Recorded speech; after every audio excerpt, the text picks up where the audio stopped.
এটার মধ্যে লেখা থাকবো যেখানে সূর্যাস্ত হইব, লেখা থাকবো ভালোবাসি সোনারগাঁকে। এটা অসম্ভব সুন্দর হইব। এটা আমি মালয়েশিয়াকে দেখছিলাম যে লেখা ওয়েলকাম টু লঙ্কা উইউ, মানে লঙ্কা ইন নেপালে গিয়ে দেখছি যে লেখা যে নেপালে স্বাগত। আচ্ছা হইতেন ভাই, আমরা সোনারঘাট গত 50 বছরে কোন একটা গেট আসেনি যেটা মানুষ আমার হইতো এটা সোনারঘাট আসেনি? সেটা আমরা কিনা বৈশা অভাব না তা হ্যাঁ খালি 4 লেন হইব দীক্ষা আমি এখনই করতেছি না, নাইলে অলরেডি 2টা বিশাল ওইটার গেট থাকলো না।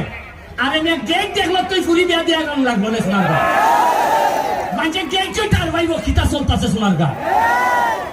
এই যে ঈদগাহ সোনারঘাটের যে ঈদগাহ হইয়া দিছি যে আগামী বছর নামাজ পড়বা যখন